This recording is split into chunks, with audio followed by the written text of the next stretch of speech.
नमो अरिहन्ताणं नमो सिद्धाणं नमो आयर्याणं नमो वज्रायाणं नमो लोय सर्वसाहुनं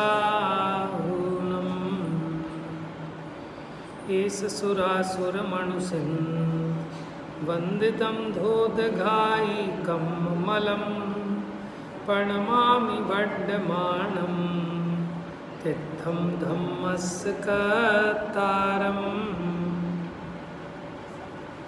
प्रवचन सारजी ग्रंथाधिराज यहाँ दूसरा ज्ञेय तत्व प्रज्ञापन अधिकार चल रहा है कि आत्मा जिन ज्ञेयों को जानता है उन ज्ञेयों का स्वरूप कैसा है। आत्मा अकेला ज्ञायक ही नहीं है, आत्मा ज्ञेय भी है। तो आत्मा का ज्ञायक अपेक्षा से निरूपण ज्ञान तत्व प्रज्ञापन में था, और आत्मा ज्ञेय कैसा बनता है माने कैसा जानने में आता है, उसका कैसा स्वरूप है, वो ज्ञेय तत्व प्रज्ञापन में देख रहे हैं। देखो, ज्ञेय तो छह द्रव्य हैं, लेकिन ज्ञायक एक अकेला जीव ही है। जीव ज्ञायक भी है और ज्ञेय भी है।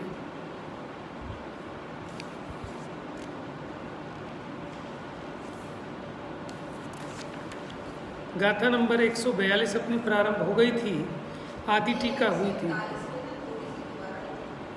क्या गाथा 141? देखो, सिंपल सी बात ये समझो, उर्दू प्रत्यय कहकर पर्यायों का प्रवाह बताया, एक के बाद क्रम से होने वाली पर्याय, और तिर्यक प्रत्यय बताकर प्रदेशों का समूह बताया।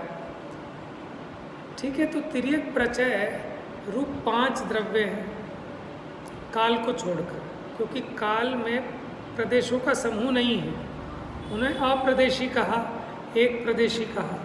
बाकी जीव, पुद्गल, धर्म, आकाश, ये पांचों के पांचों क्या हैं? तिर्यक प्रत्यय रूप है। लेकिन उर्दू प्रत्यय 6 द्रव्य हैं। क्यों?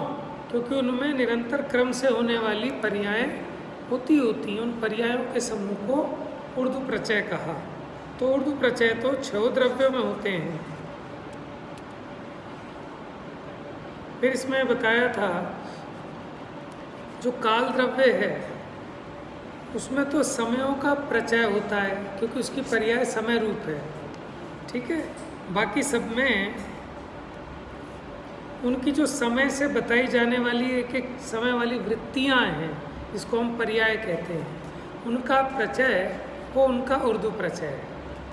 उर्दू प्रत्यय माने परिणमन, एक समय बाद वो 6 द्रव्यों में होता है। और तिर्यक प्रत्यय माने बहुप्रदेशीपना, वो काल के अलावा बाकी 5 में।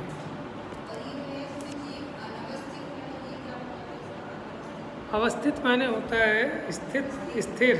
अनवस्थित माने अस्थिर, क्योंकि जीव ऐसा नहीं जैसे धर्म द्रव्य अवस्थित है, निश्चित है उतने का उतना, लेकिन जीव कभी यहाँ होता है, कभी कहीं और गमन कर जाता है, तो वो अनवस्थित है, टिका हुआ नहीं है, वो गमन सहित है। चलिए एक बार गाथा पढ़ते हैं, गाथा नंबर 142। उसमें बता रहे हैं काल पदार्थ का जो उर्दू प्रत्यय है, माने उसके जो समय होते हैं ना निरंतर, वो कोई निरन्वय नहीं है, माने वो किसी द्रव्य की पर्याय हैं, क्योंकि पर्याय बिना द्रव्य के नहीं होती। अन्वय माने होता है द्रव्य। उपादोपद्धंसो विज्जति जदि जस एक समयम ही समयस्य सो विसमो स्वभाव समवट्टिदो हवदी।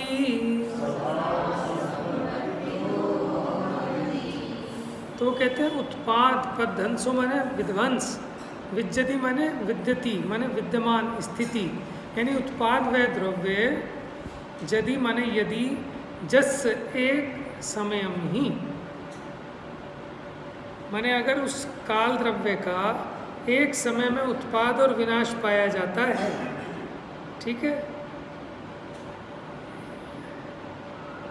सो भी समओ, तो भी वह समय माने काल, स्वभाव समवट्टिदो हवदि, माने अपने स्वभाव में अवट्ठिदो माने अवस्थित, हवदि माने होता है, फिर भी वो अपने स्वभाव में अवस्थित होता है। स्वभाव किसको कहा था? उत्पाद व्यय द्रव्य युक्त जो परिणाम है वो स्वभाव है प्रत्येक द्रव्य का, तो अपने उस स्वभाव में स्थित रहता है, इसलिए वो समय भी माने वो निरन्वय नहीं है, अन्वय सहित है। कोई भी पर्याय है तो वो बिना द्रव्य के नहीं होती, उसकी चर्चा करते हैं। टीका देखिए, समय काल पदार्थ का वृत्ति अंश है। वृत्ति अंश माने पर्याय, एक एक समय वाला जो अंश भेद है, ठीक है। लेकिन काल द्रव्य की पर्याय वो समय है, उसमें किसी के भी अवश्य उत्पाद तथा विनाश संभवित है, क्योंकि परमाणु के अतिक्रमण के द्वारा उत्पन्न होता है वो समय। बताया था ना, एक शुद्ध पुद्गल परमाणु आकाश के एक प्रदेश को पार करने में जितना काल लगता है उससे समय की उत्पत्ति होती है, इसलिए वह कारण पूर्वक है। कारण क्या है उसका?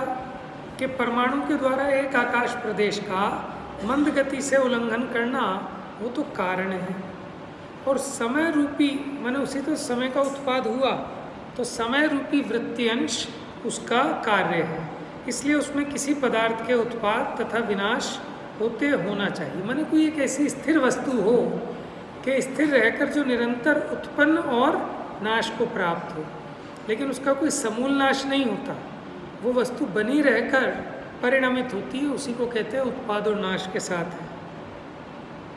अब इसमें प्रश्न खड़ा हुआ, ये टीका के बाद लिया,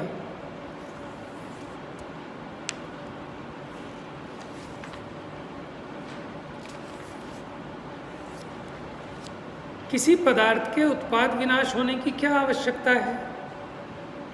माने उस पदार्थ के उत्पाद विनाश की जरूरत नहीं है, सिर्फ उसके वृत्त्यंश का ही उत्पाद विनाश हो जाए तो क्या आपत्ति है? आप प्रश्न समझ में आया आपको? वो कहते हैं द्रव्य के उत्पाद विनाश की क्या जरूरत है, अकेले पर्याय का ही उत्पाद विनाश हो जाए तो। बात समझ में नहीं? बड़ी गहरी बात है, तो अगर कोई गड़बड़ हो दिमाग में तो वो ठीक हो जानी चाहिए, है ना। प्रश्न क्या लगाया कि द्रव्य में उत्पाद विनाश की क्या जरूरत है, अकेले जो वृत्ति अंश है माने जो अकेला समय है वही उत्पन्न और विनष्ट हो जाए। देखिए समाधान, यदि उत्पाद और विनाश वृत्त्यंश के ही माने जाएं तो प्रश्न यह है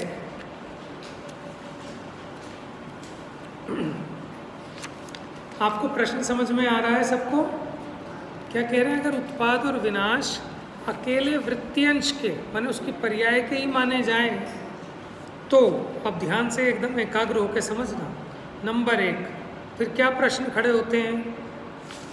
नंबर 1, वे उत्पाद और विनाश युगपद हैं या क्रमशः है? माने पर्याय के ही हो रहे हैं लेकिन क्रमशः हो रहे हैं कि युगपद हो रहे हैं? अब देखो ये जो तर्क दिए हैं, अगर युगपद हो रहे हैं उत्पाद विनाश है, आप एक बात बताओ, एक चीज़ का एक साथ कैसे हो सकता है पर्याय का? जो पर्याय है वो उसी समय उत्पन्न भी उस समय नष्ट भी हुई, कैसे संभव है? संभवित ही नहीं है। आप कहोगे क्रम क्रम से, तो वो जिस समय नष्ट हो गई तो फिर अगले समय में उत्पन्न वो वाली पर्याय तो नहीं होगी, फिर तो वो दूसरी होगी। अब देखो समझाते हैं इसमें। तो आपको ये कह रहे हैं कि अगर आप उत्पाद और विनाश वृत्त्यंश के ही माने जाएं तो दो प्रश्न खड़े हुए कि वो उत्पाद और विनाश युगपद होते हैं या क्रमशः होते हैं।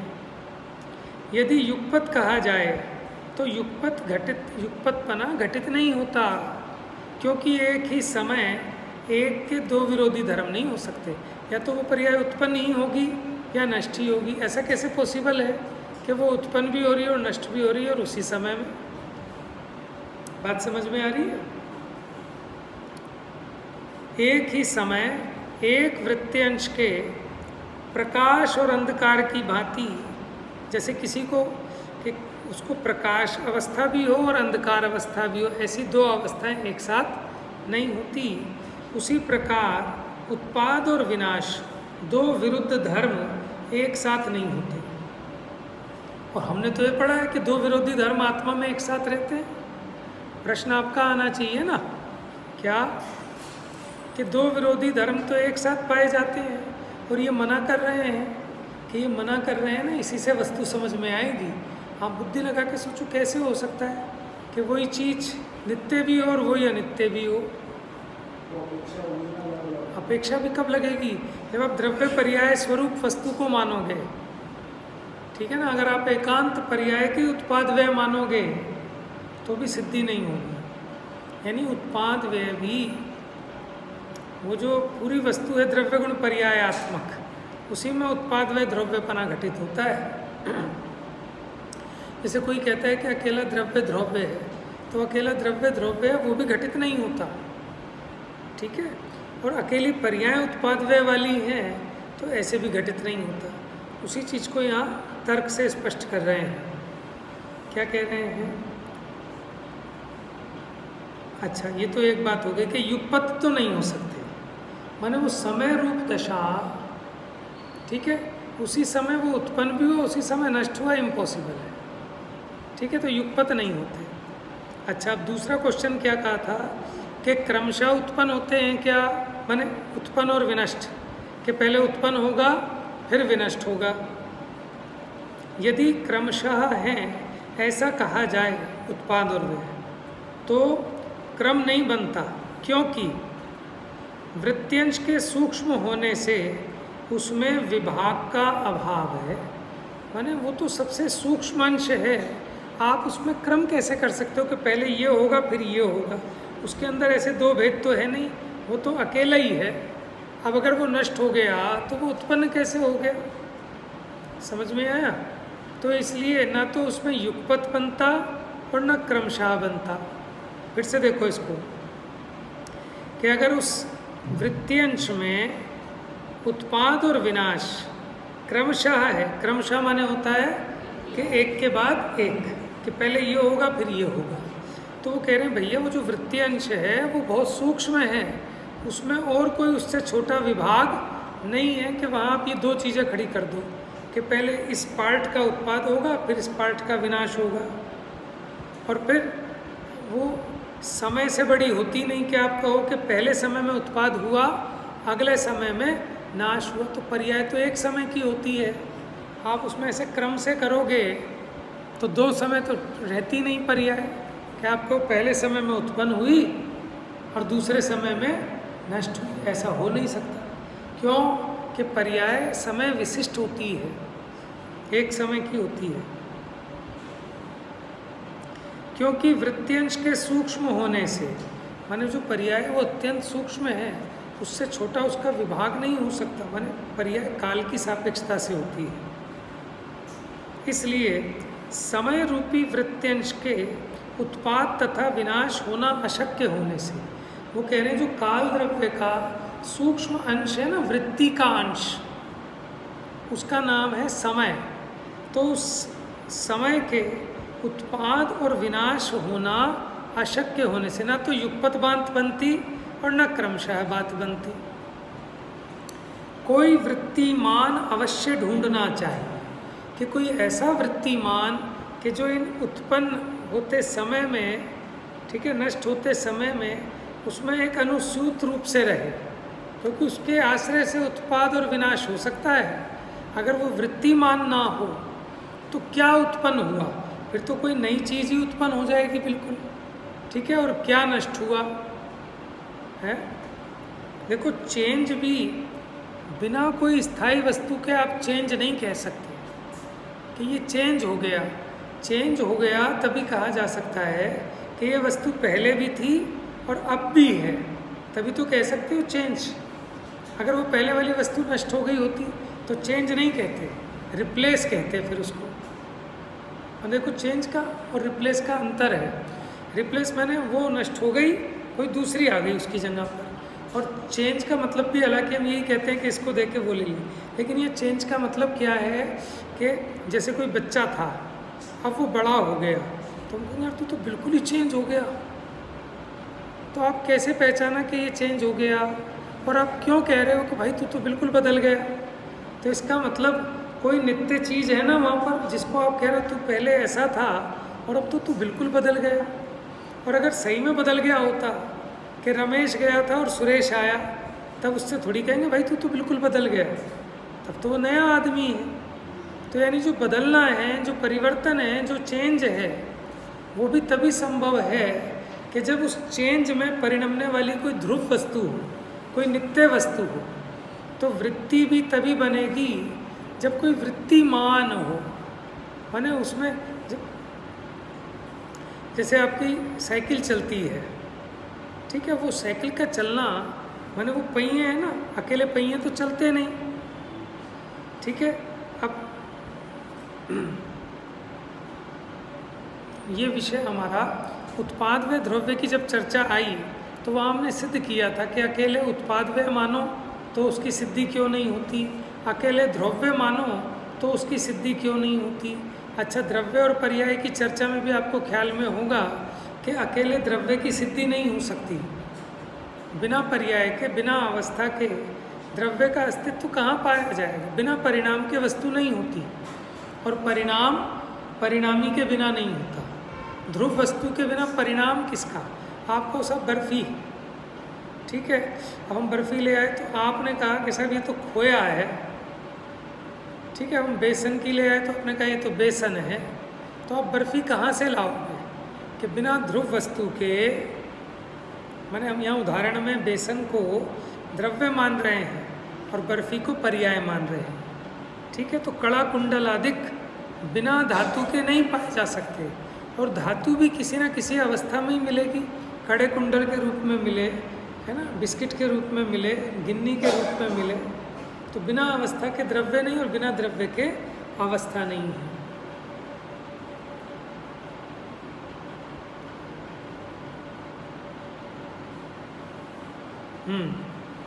तो कहते कोई वृत्तिमान, माने उस वृत्ति में परिणमने वाला कोई वृत्तिमान अवश्य ढूंढना चाहिए, और वह वृत्तिमान काल पदार्थ ही है।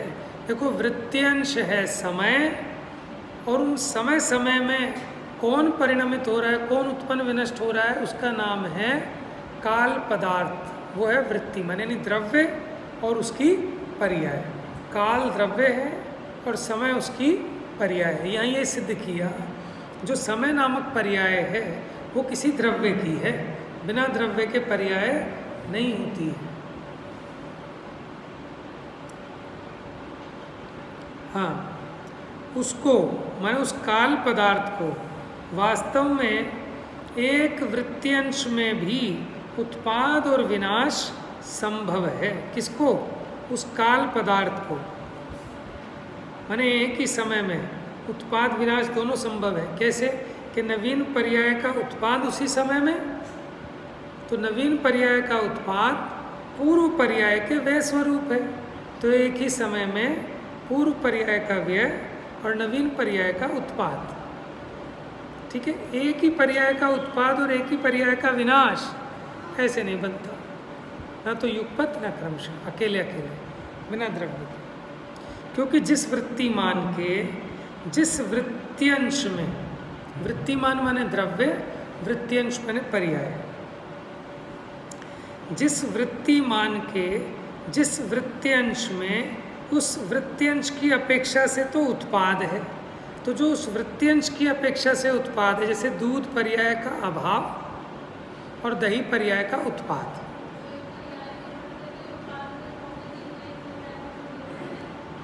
हाँ, तो उसी समय में वस्तु उत्पाद रूप भी है, उसी समय में व्यय रूप भी, उसी समय स्थिति रूप भी है। क्योंकि उस समय अगर स्थिति रूप ना हो,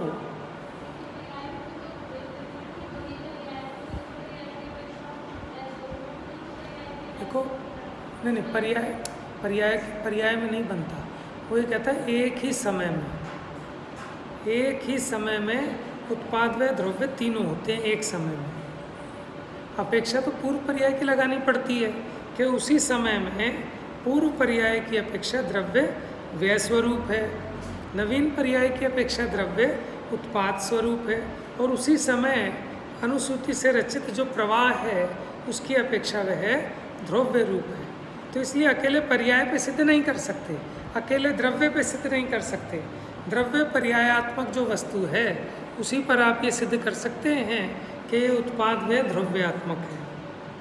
कुल मिला के बात ये है कि यहाँ ये सिद्ध करना है कि जो समय नामक पर्याय उत्पन्न होती है वो किसी पदार्थ की है, और वो पदार्थ का नाम है, देखो आचार्यों ने इतनी मेहनत क्यों की काल के लिए, किसी को पता है कि काल पे इतनी मेहनत क्यों कर रहे हैं? बाकी द्रव्य पे तो इतनी मेहनत नहीं की। हाँ देखो, अपने जैनियों में ही एक मत है, वो काल के संबंध में कुछ गड़बड़ है, वहाँ काल द्रव्य के संबंध में गड़बड़ है। इसलिए आचार्यों ने, दिगंबर आचार्यों ने काल द्रव्य को स्पेशली समझाया। तत्वार सूत्र भी जैसे अपने यहाँ श्वेतांबरियों के यहाँ लगभग एक जैसा है, लेकिन कुछ कुछ जगह अंतर है, और वो है काल द्रव्य के संबंध में। ठीक है, इसलिए आचार्य देव को जरूरत पड़ी कि काल द्रव्य को बहुत स्पष्टता से समझाएं। वो काल पदार्थ की सिद्धि करके दिखा रहे हैं, क्योंकि कोई मत ऐसा भी है कि जो समय की तो सत्ता मानता है लेकिन काल द्रव्य की सत्ता नहीं मानता। मैं आपको ढूंढ के बताऊंगा, मैंने भी अभ्यास नहीं किया उसका, लेकिन ये ख्याल में है कि वो नहीं मानते उसको। ठीक है, तो मैं आपको कल याद रहेगा तो कल ढूंढ के बताऊंगा कि कौन से ऐसे सूत्र हैं कि जहाँ थोड़ा सा अपना और उनका मतभेद है। वो तो अन्य मतियों की बात है, लेकिन हम तो वो बात कर रहे हैं कि अपने जैनियों में ही है। हाँ है, हाँ हाँ, तो वो पर्याय को भी मान लेते हैं, लेकिन काल द्रव्य कोई है अलग से सत्तामान पदार्थ, उसको नहीं मानते। समझ में? इसलिए इन्होंने काल द्रव्य की सिद्धि में इतना वजन लगाया, क्योंकि ये सहज में होता है। माने हमको भी पता चले कि हमारे श्रोताओं में इस तरह की कोई मिथ्या बुद्धि है, अथवा समाज में कोई ये कुरीति चल रही है, तो वो सहज रूप से अगर कोई किताब लिखे तो किताब में, प्रवचन करे तो प्रवचन में, उस खोटी रीति पर कुठाराघात होता ही होता है, और गहराई से होता है। ठीक है।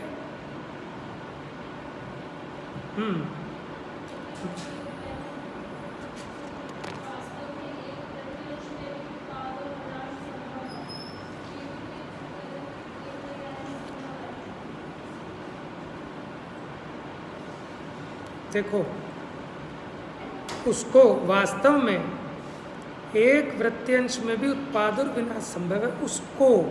उसको किसको? काल पदार्थ को, काल द्रव्य को। ठीक है, काल द्रव्य को पर्याय में, क्योंकि घटित ऐसे ही होता है कि हाँ, यहाँ काल द्रव्य का समय ले लो। वृत्त्यंश मैंने उसकी वृत्ति का अंश, मैंने उसके परिणमन का अंश, यानी पर्याय। वृत्तियंश कहो या पर्याय कहो, एक बात है। काल द्रव्य की पर्याय का नाम समय है। ठीक है,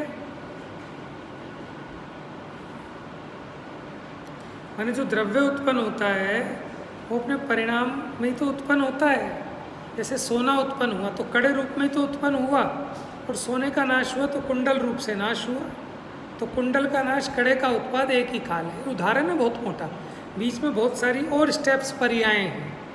समझ में? वास्तव में उससे जो अनंतर पूर्व क्षणवर्ती पर्याय है उसका व्यय, और जस्ट उसके बाद वाली पर्याय का उत्पाद, ठीक है, उनका समकाल है। तो जिस वृत्तिमान के जिस वृत्त्यंश में उस वृत्त्यंश की अपेक्षा से जो उत्पाद है, वही उसी वृत्तिमान के उसी वृत्त्यंश में पूर्व वृत्त्यंश की अपेक्षा से विनाश है। माने वस्तु वर्तमान पर्याय की अपेक्षा से उत्पाद स्वरूप है, उसी समय में पूर्व पर्याय की अपेक्षा व्यय स्वरूप है। अर्थात काल पदार्थ को जिस वर्तमान पर्याय की अपेक्षा से उत्पाद है वही पूर्व पर्याय की अपेक्षा से विनाश है। समझ में आया? अंधकार का जाना वही प्रकाश का आना, एक काल है। आश्रवों से निवृत्त होना, स्वरूप में प्रवृत्त होना। ज्यों ज्यों विज्ञान घन होता जाता है त्यों त्यों आश्रवों से निवृत्त होता जाता है, समकाल है।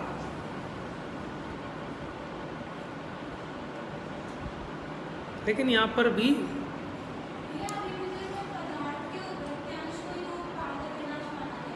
हाँ, देखो वो ये कह रहे हैं कि कोई व्यक्ति ऐसा मानता है कि काल द्रव्य तो कोई वस्तु ही नहीं है, अकेले जो समय है, समय को सब मानते हैं कि समय समय है। हाँ, समय को मानते हैं लेकिन काल पदार्थ को नहीं मानते, क्योंकि ऐसा कोई कालाणु दिखता तो है नहीं। लेकिन समय तो समझ में आ रहा है इनको कि समय समय समय समय परिणमन हो रहा है। तो इन्होंने समय को कहा कि समय अकेला ऐसे सिद्ध नहीं हो सकता, समय के अकेले उत्पाद वे नहीं हो सकते। वो कब हो सकते हैं कि जब काल पदार्थ की सिद्धि मानो। तो काल पदार्थ अपने उन वृत्त्यंशों में निरंतर उत्पन्न और विनष्ट होता है। क्या कहा? काल पदार्थ अपने वृत्त्यंशों में निरंतर उत्पन्न और विनष्ट होता है। आचार्य ने तो इतना भी लिख दिया कि द्रव्य अपनी पर्यायों में बहता है। ठीक है, द्रव्य पर्यायों को प्राप्त करता है, पर्यायों में बहता है। तो पर्यायों में बहने का मतलब क्या है कि पर्याय रूप से उत्पन्न होता है, पर्याय रूप से विनष्ट होता है। पर्याय है द्रव्य की व्यक्ति, उसका नाम है पर्याय। पर्याय कोई अलग चीज़ नहीं है। द्रव्य का वर्तमान, द्रव्य की पोजीशन, द्रव्य का प्रेजेंट स्टेटस, उसी को तो पर्याय कहते हैं। कि कोई भी वस्तु बिना अवस्था के नहीं होती। तो द्रव्य तो अनंत गुणों के समुदाय रूप वो द्रव्य है, लेकिन वो द्रव्य अपनी किसी ना किसी फॉर्म में रहेगा ना, उसकी उस फॉर्म का नाम पर्याय है। हम ऐसा समझ के बैठे हैं चक्की के दो पार्टों की तरह, तो फिर समझ में नहीं आएगा कि एक स्थिर रहने वाला है, एक घूमने वाला है। ऐसे द्रव्य पर्याय का स्वरूप नहीं है। कहीं अगर ऐसा उदाहरण दिया तो बहुत स्थूल है।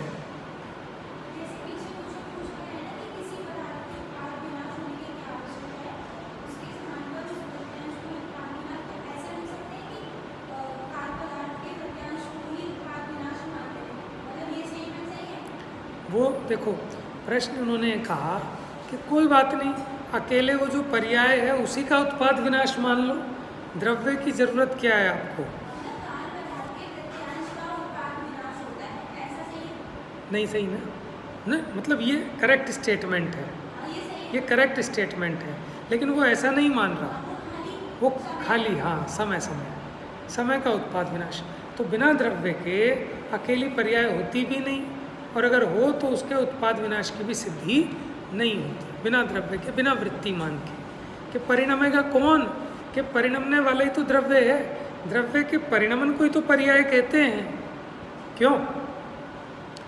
द्रव्य के परिणमन को ही तो पर्याय कहते हैं। वो द्रव्य है ही नहीं आपके पास, आप अकेले पर्याय पर्याय परिणाम परिणाम की बात कर रहे हो। तो परिणाम किसका? सोने का परिणाम कड़े रूप होगा, कुंडल रूप होगा। आपको सोना तो है नहीं, हमें कुंडल दे दो तो कहाँ से बनेगा? कि दूध खोया तो कुछ है नहीं, लेकिन मिठाई दे दो, कहाँ से बनेगी? इस प्रकार उत्पाद और विनाश एक वृत्त्यंश में भी संभवित हैं, लेकिन किस प्रकार? कि जिस प्रकार हमने समझाया। समझ में आया? उस प्रकार नहीं जिस प्रकार आप माने बैठे हो, बिना वस्तु के, बिना वृत्ति मान के, अकेला वृत्त्यंश। तो काल पदार्थ निरन्वय कैसे हो सकता है कि जिससे पूर्व और पश्चात वृत्त्यंश की अपेक्षा से युगपत विनाश और उत्पाद को प्राप्त होता हुआ भी स्वभाव से अविनष्ट अनुत्पन्न होने से वह काल पदार्थ अवस्थित ना हो। मान इसका मतलब नियम से होता है, वो पर्यायों की अपेक्षा उत्पन्न विनष्ट होता है, तो भी द्रव्य की अपेक्षा अनुत्पन्न अविनष्ट भी रहता है। इसी का नाम द्रव्य है। हमने चार बातें कह दी, उत्पन्न विनष्ट और अनुत्पन्न अविनष्ट। अनुत्पन्न अविनष्ट का एक नाम कहें तो द्रव्य, तीन ही है, उत्पाद, व्यय, द्रव्य। तो उत्पाद व्यय से रहित को हम द्रव्य कह देते हैं। इन्होंने यहाँ कह दिया अनुत्पन्न अविनष्ट।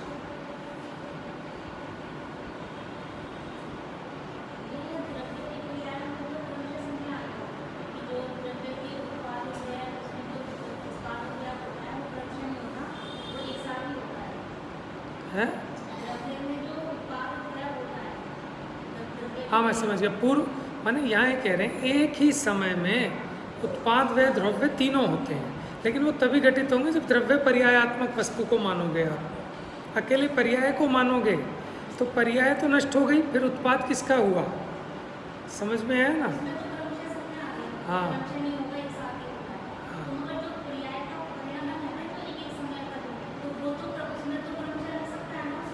नहीं, बिल्कुल लगता है। हम तो ये समझा रहे हैं, आप उसको थोड़ा सा शायद कुछ और समझ रहे हो।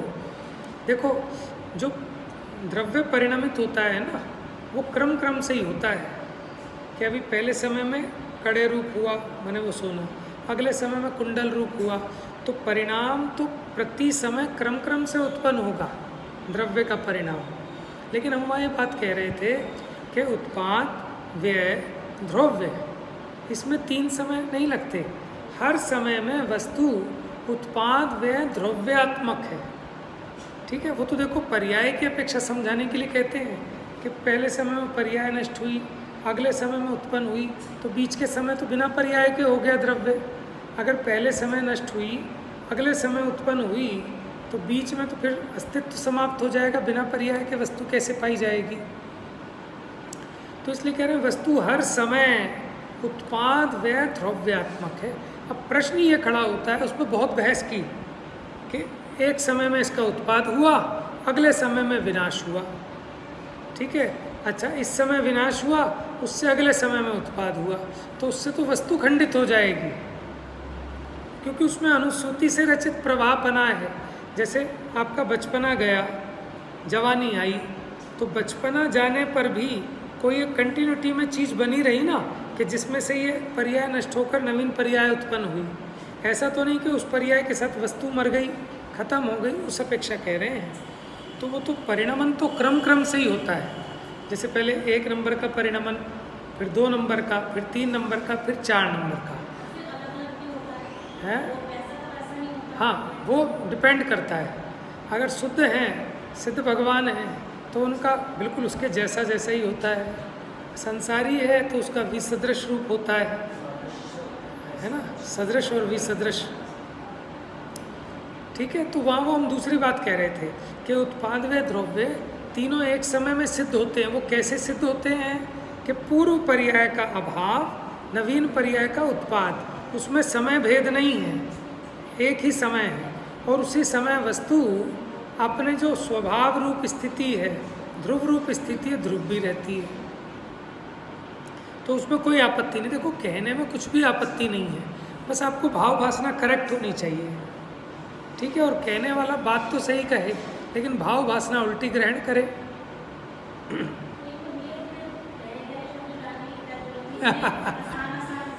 देखो ऐसा है, ये बात मैंने भी सोची, लेकिन मुझे अब ये समझ में आया कि ये हम जो गहरों को सरल हमने किया ना, तो गड़बड़ ज़्यादा हो गई। क्यों? क्योंकि वो अर्थ इतना गंभीर है कि वो सरल में ना उसको सहन करने की शक्ति नहीं है, उसमें झोल आ जाता है फिर बात में। ठीक है ना, जब हम सरल करके समझाते हैं तो फिर उस बात में झोल आ जाता है। तो फिर आचार्य देव ने इसीलिए लिखी, कम से कम गलत ना हो, कि कोई समझदार हो वो पहले समझ ले और फिर सबको समझा दे। तो मूल मास्टर कॉपी तो ये रहेगी रहेगी, इसलिए मास्टर कॉपी को ज़रूर देखना चाहिए। ठीक है, हाँ नहीं, ऐसा है, देखो दोनों बातें हैं। कई बार क्या होता है कि जो समझ रखा है ना, उस वजह से ये समझ में नहीं आता। क्यों? क्योंकि उसकी सेटिंग ही नहीं बनती बात की। कि हमने तो ये पढ़ा है, अभी कल पूछा था ना मम्मी जी ने क्वेश्चन, कि हमने तो ये पढ़ा है क्या कि खूंटा, क्या कहे थे आप? हाँ, द्रव्य त्रिकाली ध्रुव है, खूंटे की तरह है बस, माने परिणाम से रहित है।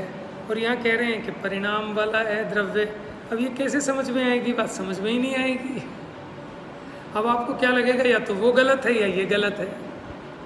समझ में आया? तो वैसे जैसे पहले होता था ना कि बच्चों को गुरुकुल में भेजा जाता था, तो उनकी एक बेसिक फंडामेंटल मजबूत होता था। अब क्या होता है कि देखो कोई रोक तो है नहीं, अब टॉप क्लास चल रही हो, उसमें कोई नया व्यक्ति आके बैठे तो वो भी वही बात सुनता है। अब वो समझता तो है नहीं, लेकिन 4-6 दिन तक जब वो बातें समझता है, सुनता है, तो उसको भाव वासना तो होती नहीं, करेक्ट, लेकिन वो अक्षर दिमाग में घूम जाते हैं और वो अपना मन माना अर्थ निकाल लेता है, बस उसी को हर जगह वो लगाता रहता है जीव, तो बड़ी गड़बड़ होती है। तो इसलिए एक बार कोरी सलेट को समझाना सरल है। देखो जो हम जिन बच्चों को पढ़ाते हैं ना, जैसे तो इन बच्चों को कुछ नहीं पता, तो हम जो समझाते हैं उन्हें कहीं कोई कन्फ्यूज़न नहीं होती समझने में। लेकिन अगर जिन्होंने पढ़ रखा हो पहले, तो उनको बड़ी डिस्टर्बेंस होती है। क्यों? क्योंकि पढ़ा तो है लेकिन उसकी सही भाव वासना नहीं हुई, तो वो जो पुरानी लर्निंग है वो नई लर्निंग को क्या करती है कि रोकती है, हेल्प नहीं करती, रोक रही है। तो आप ये मत समझो कि पुराना जो हमने सीखा हुआ है वो हमें फ़ायदा पहुँचा रहा है। दोनों बातें हैं, समझ में, पहले उसको मिटाना पड़ता है। अब जब हम ये चीज़ 4 बार 5 बार 50 बार सीखेंगे तब वो पुराना मिटेगा, तब इसमें गाढ़ा हो। यही तो कारण है कि बच्चे जल्दी सीख जाते हैं एक बार में, और जो बड़े होते हैं ना उनको कई बार में जाके समझ में आती है बात।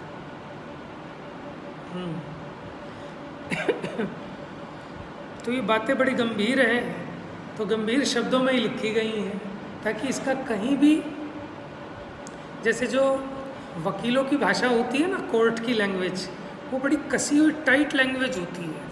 हमें लगता है क्यों ये इस तरह का क्यों लिख रहे हैं, नोट विद स्टैंडिंग और ये बड़े वैसे इस तरह के शब्द सिंपल लिखते हैं। वहाँ पे हाउएवर वो कहते हैं नहीं साहब नहीं लिख सकते उसके, क्योंकि आप अर्थ अलग अलग निकाल लोगे, समझ में है, और निकालने वाले फिर भी निकाल लेते हैं। कोर्ट का जो भी ऑर्डर हो, हर आदमी अपने तरीके से उसका इंटरप्रिटेशन करके निकाल लेता है, सारी गड़बड़ कर लेता है। लेकिन इसलिए वो बड़ी कसी हुई लैंग्वेज है। नहीं तो कोर्ट का कोई ऑर्डर आप पढ़ो ना, आपको समझ में नहीं आएगा, भले ही आप ग्रेजुएट हो, पोस्ट ग्रेजुएट हो, वो आपको किसी वकील वगैरह से ही समझना पड़ेगा, भैया इनका क्या मतलब है। तो हाँ, सब किसी का काम है, हम भी तो घुमाते हैं तभी तो पैसा कमाते हैं। आप भी घुमाओगे तो ही पैसा कमाओगे। ठीक है, हर व्यक्ति अपने अपने कार्य में निपुण है। डॉक्टर के पास आप चले जाओ, एक बार में नहीं करेगा, कहेगा कुछ नहीं है आपका दांत ठीक है, बस एक बार थोड़ा सा कुछ काम होना है। अच्छा, अब लेकिन ये बराबर वाले में थोड़ी प्रॉब्लम है, करा लो नहीं तो वो ख़राब हो जाएगा। वो करा लोगे, वो 6 महीने तक आपको छोड़ेगा नहीं कि आप जो फंसा है इसे जितना लूट सकते हो लूट लो। दिल्ली में ज़्यादातर ये क्या काम करते हो? क्या करते हैं?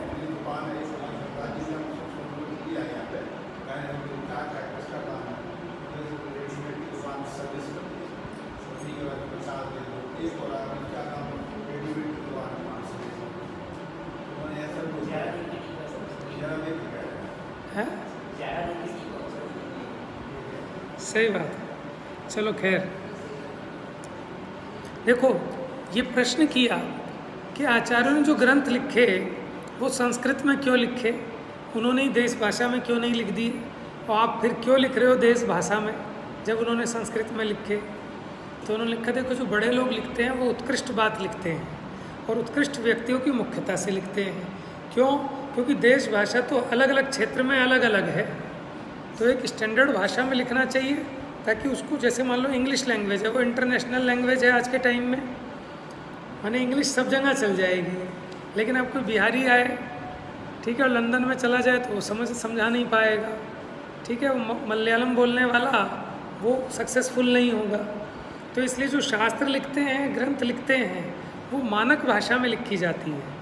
तो उस समय जो संस्कृत थी वो स्टैंडर्ड भाषा थी, माने चाहे वो उत्तर भारत का हो, चाहे दक्षिण भारत का हो, चाहे कहीं का भी हो, माने वो संस्कृत तो सब सीखेंगे, समझ में है ना। लेकिन जैसे कन्नड़ है, गुजराती है, तमिल है, ये भाषा दूसरे क्षेत्र वाला नहीं सीखेगा। इसलिए वो कहते हैं, इसलिए आचार्यों ने देश भाषा में नहीं लिखा, इसलिए उन्होंने मूल प्राकृत अथवा संस्कृत में लिखा। क्योंकि वो इंटरनेशनल लैंग्वेज थी उस टाइम, और हर एक गांव की अपनी अलग अलग भाषा है। अब टोडरमल जी कहते हैं हम लिखते हैं तो हम जिस क्षेत्र में रह रहे हैं ढूंढार देश में, तो ढूंढारी भाषा में लिखा उन्होंने कि हमारे जो आसपास के लोग हैं ये इसका अभ्यास कर पाएँ, उनकी मुख्यता से उन्होंने ढूंढारी भाषा में लिखा।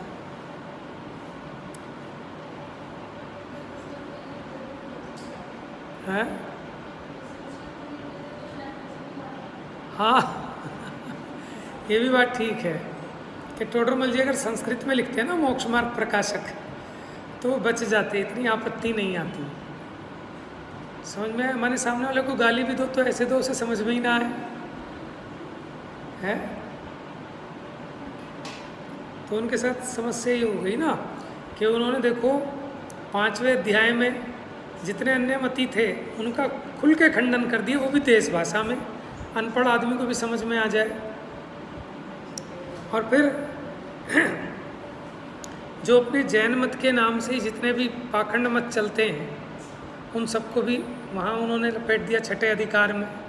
और 7वें में कि जो अपने आप को अध्यात्मी कहते हैं, बड़े स्वाध्यायी और मुमुक्षु कहते हैं, समझ में आया, बड़े जिन्हें दुनिया भी बड़े धर्मात्मा कहती है, उन्हें लपेट दिया। अब बताओ सबको एक साथ दुश्मन बना लिया, है कि नहीं?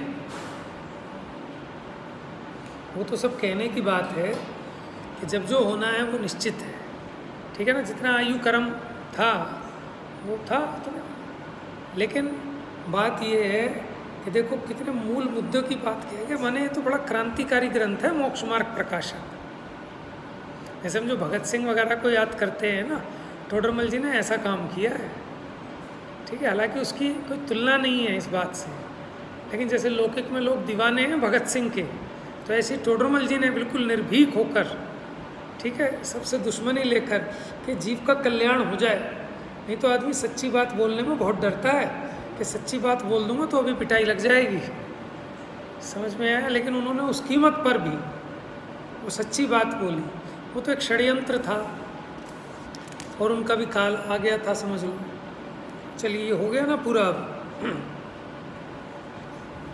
हाँ, तो भी स्वभाव से अविनष्ट अनुत्पन्न होने से वह काल पदार्थ अवस्थित ना हो, माने अवश्य हो। काल पदार्थ के एक वृत्त्यंश में भी उत्पाद और विनाश युगपत होते हैं, इसलिए वह निरन्वय अर्थात खंडित नहीं है, इसलिए स्वभावतः अवश्य ध्रुव है। लेकिन लगाना कैसे कि पदार्थ के पर्याय रूप अकेली कोई पर्याय नहीं होती। इस प्रकार एक वृत्त्यंश में काल पदार्थ उत्पाद व्यय द्रव्य वाला है, माने एक समय में उत्पाद व्यय द्रव्य वाला है, माने एक पर्याय में भी उत्पाद व्यय द्रव्य वाला है। कौन? द्रव्य। कौन? तो हमें ये बात समझ में आनी बड़ी मुश्किल लगती है। हमें ये तो समझ में आता है कि पर्याय परिणमित होती है। अब अगर कोई कहे द्रव्य परिणमता है तो अच्छा, आप एक गुण है ना 6 सामान्य गुणों में द्रव्यत्व गुण, बताओ क्या है द्रव्यत्व गुण? जिस गुण के कारण द्रव्य की अवस्था, ठीक है, अगर हम इसको ये कहें कि जिस गुण के कारण द्रव्य निरंतर परिणमनशील रहता है तो कोई आपत्ति है आपको? द्रव्य निरंतर परिणमनशील रहता है मानो उसमें द्रवता पाई जाती है, तो बात एक ही है ना। आप ये कह रहे हो कि उसमें निरंतर पर्याय उत्पन्न विनष्ट होती रहती हैं, और कोई ये कहे कि द्रव्य निरंतर परिणमता रहता है तो कोई आपत्ति नहीं है। लेकिन कई बार हमें ऐसा लगने लगता है कि हमने तो सिर्फ इतना पढ़ा है ना कि द्रव्य तो ध्रुव होता है और पर्याय उत्पन्न विनष्ट होती हैं, समझ में है, जबकि ऐसा नहीं है। आचार्य कह रहे हैं भैया पर्याय और द्रव्य कोई अलग चीज़ नहीं है, वो एक अखंड है। पूरी वस्तु उत्पन्न होती है, विनष्ट होती है और ध्रुव रूप से रहती है। वो भाषा को शॉर्टकट किया। हाँ हाँ, तो अब क्या है कि वो आसान किया, शॉर्ट में किया उसको, तो इसलिए गड़बड़ होती है। जैसे M.K. जैन है, अब कोई कहे महावीर कुमार जैन है कि मुकेश कुमार जैन है कि मनोज कुमार जैन है, तो सामान्य हो गया। फिर अब उसका विशेष जब तक नहीं जानोगे तो बात नहीं बनेगी। ठीक है, जा वाणी के ज्ञान से